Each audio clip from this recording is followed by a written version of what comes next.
ಇದೇಂತ ಇದು ಇದ್ದಕ್ಕಿದ್ದಾಗೆ ರಾಜನ್ ತರ ಮೀಸೆ ತಿರುಗಿಸ್ಕೊಂಡು ಗತ್ತಲ್ಲಿ ಓಡಾಡ್ತಿದ್ದೀರಲ್ಲ. ಇದು ಹಾಗೆ ಕದ್ದ. ಇಷ್ಟು ದಿನ ನಿಮ್ಮ ಅಜ್ಜಿ ಮಾತಿಗೂ ನನ್ನ ಕೆನ್ನೆ ತೀವಿಯವಳು ತಲೆಗೆ ಮೊಟ್ಕಿ ಮಾತಿಗೂ ಹಾರಾಡ್ತಿದ್ಲು. ಆದ್ರೆ ಇವತ್ತು ನೋಡು ಇಲಿ ತರ ನಡುಗ್ತಾ ನನ್ನ ಕಾಲು ಹಿಡಿತಾಳೆ. ಹೌದಾ ತಾತ? ನಡೀತೀನಿ ಕಣೆ. ಬಾರ ಮಗ್ನೆ. ಈ ದಿನ ನಮಗೆ ಅಂತಾನೆ ಇರೋದು ಅನ್ಸುತ್ತೆ.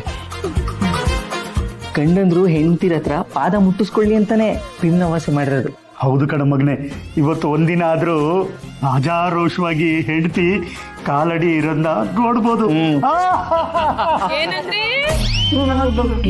ನಾವೇನ್ ಮಾತಾಡಿದ್ವಿ? ನಾವೇನು ಮಾತಾಡ್ಲಿಲ್ವಲ್ಲ. ಏನು ಮಾತಾಡಿಲ್ಲಪ್ಪ. ಗಂಡನ ಬಗ್ಗೆ ಇಷ್ಟೆಲ್ಲ ಭಯ ಭಕ್ತಿ ಇರ್ಬೇಕಾದ್ರೆ ನಾವೇನಾದ್ರೂ ಮಾತಾಡಕ್ಕಾಗತ್ತಾ? ಕರೆಕ್ಟ್. ಆಯ್ತು ಅಪ್ಪ, ನೀವಿಬ್ರು ಸೇರ್ಕೊಂಡು ಹೆಂಡತಿರ ಬಗ್ಗೆ ಕೊಂಕು ಮಾತಾಡ್ಕೊಂಡಿದ್ದನ್ನ ನಾವೆಲ್ಲರೂ ಕೇಳಿಸ್ಕೊಂಡಿದೀವಿ.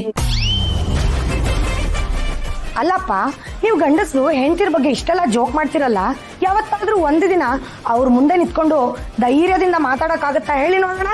ಆ ರೀತಿ ನೇರವಾಗಿ ಮಾತಾಡಕ್ಕಾಗಲ್ಲ ಅಂತಾನೆ ಈ ರೀತಿ ಇಂಡೈರೆಕ್ಟ್ ಆಗಿ ಮಾತಾಡಿದ್ದು. ಆದ್ರೂ ಅಪ್ಪ ಮಗ ನೀವಿಬ್ರು ಪುಣ್ಯ ಮಾಡಿದ್ದೀರಪ್ಪ. ಇನ್ನು ಈ ಮನೆಯಲ್ಲಿ ಆಚಾರ ವಿಚಾರ ನಡೀತಾ ಇದೆಯಲ್ಲ. ಎಲೆ ವಿಶಾಲವಾದ ಅಕ್ಸಿ, ನಿನ್ನ ಗಂಡನ ಬಾಯಿಗೆ ಬೀಗ ಹಾಕಿ ಬೇಗ ಪಾದ ಪೂಜೆ ಮಾಡು.